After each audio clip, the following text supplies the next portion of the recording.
प्रत्येक बातमीतील घटनेच्या वास्तविकतेची तुलना थेट पाहत रहा सांगली अपडेट। सध्या मिरज विधानसभा हे पुन्हा एकदा महाविकास आघाडीसमोर धर्मसंकट म्हणून उभं राहिलं आहे। नुकत्याच संपन्न झालेल्या लोकसभा निवडणुकीमध्ये सांगलीच्या उमेदवारीवरून जो काही विषय ताणला गेला त्याचा निश्चितच थोडाफार परिणाम मिरज विधानसभेवरही होणार आहे। तसे पाहायला गेले तर सांगली जिल्ह्यामध्ये सर्वाधिक मिरज विधानसभा हा अत्यंत चर्चेचा बनलेला एक मतदारसंघ आहे। मात्र उमेदवार कोण हे अद्याप अधिकृत निश्चित नाही। बाळासाहेब होनमोरे यांचा पराभव झाल्यानंतरही 65,000 ज्या मतदारांनी मला मतदान केले त्यांचा मी आमदारच आहे असे म्हणून ते कामाला लागले होते। त्यांचा संपर्कही नेहमी राहिला होता। यामुळे नव्या इच्छुकांची डोकेदुखी वाढली आहे। इतर इच्छुकांच्या तुलनेत होनमोरे हे सरसच आहेत। पक्षाच्या पडत्या काळामध्ये तिन्ही वेळेला जाणीवपूर्वक बाळासाहेब होनमोरे यांना सामोरे केले गेले।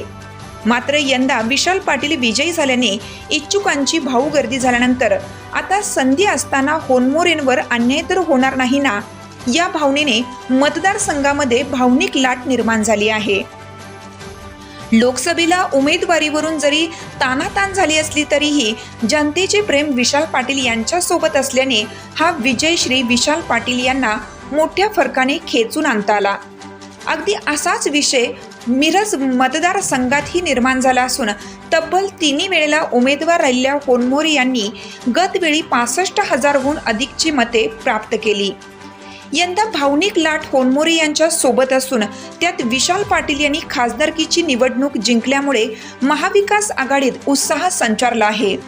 अद्याप महाविकास आघाडीतून अधिकृत घोषणा झाली नसली तरीही गेल्या 15 वर्षांमध्ये होनमोरे यांनी जनतेशी सातत्याने संपर्क ठेवला होता। म्हैसाळ योजनेसंदर्भातील जयंत पाटील जलसंपदा मंत्री असताना अनेक शेतकऱ्यांची कामे त्यांनी मार्गी लावली आहेत। कामामध्ये निर्माण होत असलेल्या अडथळ्यांवर स्वतः शेतकऱ्यांच्या बांधावर जाऊन होनमोरे यांनी वाद मिटवून काम पूर्ण केले असल्याची अनेक उदाहरणे मतदारसंघात आहेत। कोरोना, महापूर व अतिवृष्टीने झालेल्या नुकसानीचा दौराही होनमोरे यांनी जोमाने त्या काळी केला होता। यामुळे नेहमी संपर्कात राहिलेल्या होनमोरे यांच्या या कार्यामुळे जनतेत परका उमेदवार नको अशी सुप्त संघर्षाची लाट निर्माण झाली आहे।